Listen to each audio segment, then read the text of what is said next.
Assassination of John F. Kennedy. Friday, November 22nd, 1963. John F. Kennedy served as president during the height of the Cold War.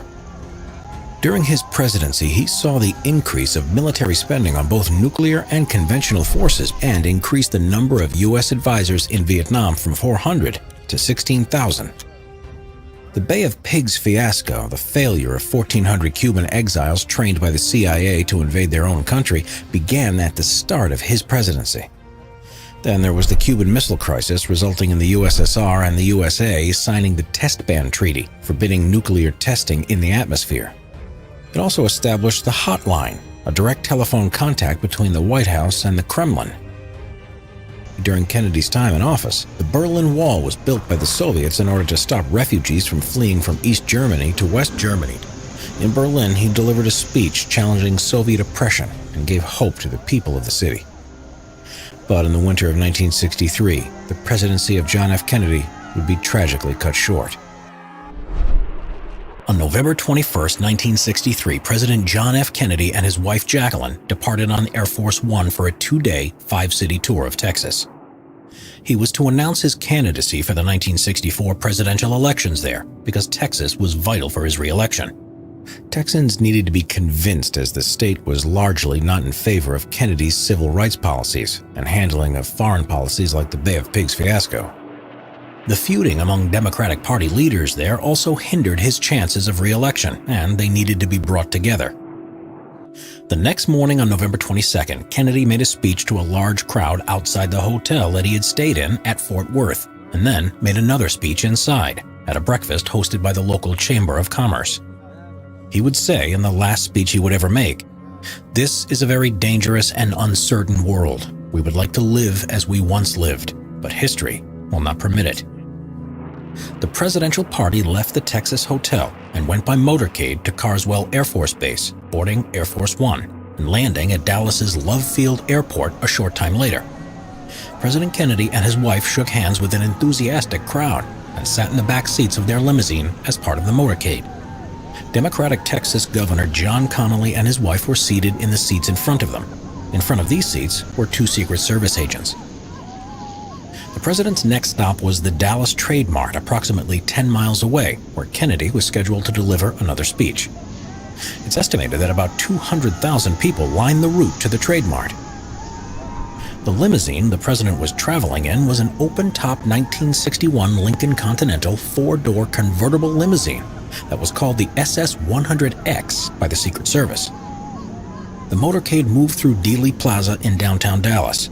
Nellie Connally, the First Lady of Texas, turned around to the president who was sitting behind her and commented, "Mr. President, you can't say Dallas doesn't love you," which President Kennedy acknowledged by saying, "No, you certainly can't." Those were the last words ever spoken by John F. Kennedy. At 12:30 p.m., the motorcade was passing the grassy knoll to the north of Elm Street and moving towards the Texas School Book Depository. Then gunshots were heard. A bullet hit President Kennedy's neck and hit Governor Connally's shoulder and wrist. A second shot then hit President Kennedy in the head, covering the limousine's rear interior with fragments of skull, blood, and brain. The impact was so severe that blood and fragments even landed on the Secret Service car that was following behind. The limousine sped off to Parkland Memorial Hospital within minutes, but it was already too late, and doctors' efforts were in vain. Kennedy was declared dead at 1 p.m. Connally would recover from his wounds. The country and the world was in shock. President Kennedy's body was taken from Parkland Hospital to Love Field and loaded onto Air Force One. At 2:38 p.m., sheltered on board Air Force One in case of further assassination attempts, Lyndon B. Johnson took the oath of office with Jacqueline Kennedy by his side, still wearing her blood-spattered clothes. The oath was administered by U.S. District Court Judge Sarah Hughes.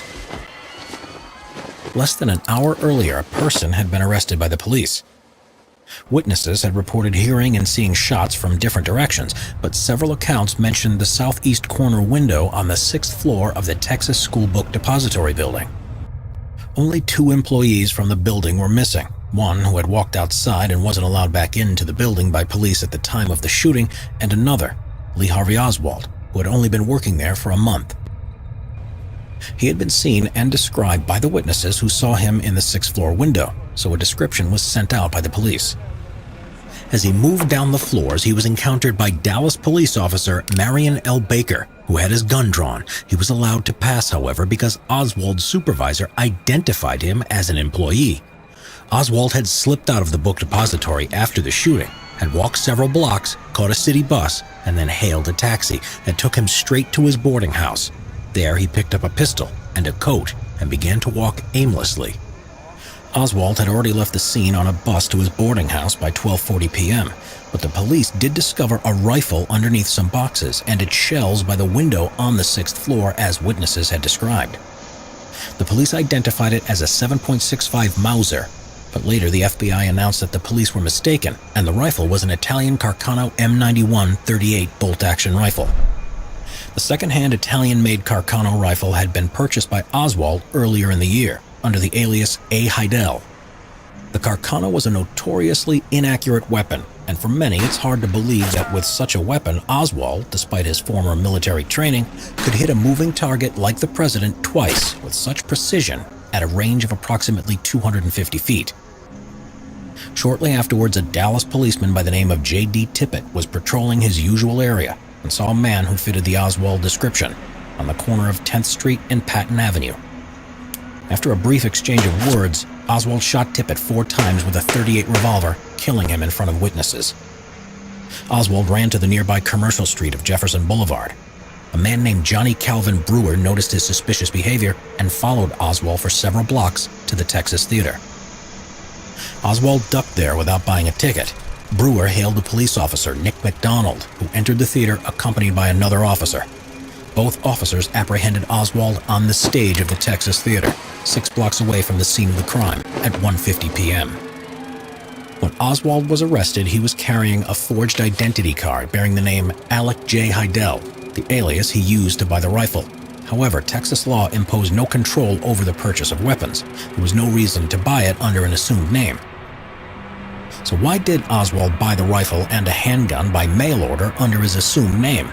Curiously, Army intelligence was known to have a file on A.J. Heidel, the contents of which were destroyed before it could be acquired by investigators. On Sunday morning, November 24th, after being held for 2 nights, Oswald was being transferred from city jail to the county jail. The event was being broadcast live on TV for millions of Americans to see. Suddenly, out of nowhere, a man shot a pistol point blank at Oswald, who died 2 hours later in Parkland Memorial Hospital. The man who fired the pistol was Jack Ruby, a local nightclub owner. He said that he killed Oswald to spare Mrs. Kennedy the discomfiture of coming back to trial.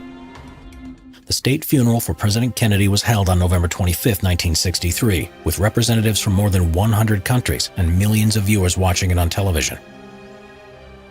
On November 29, 1963, President Lyndon B. Johnson created the President's Commission on the Assassination of President John F. Kennedy, also known as the Warren Commission, after its chairman, Earl Warren, Chief Justice of the United States.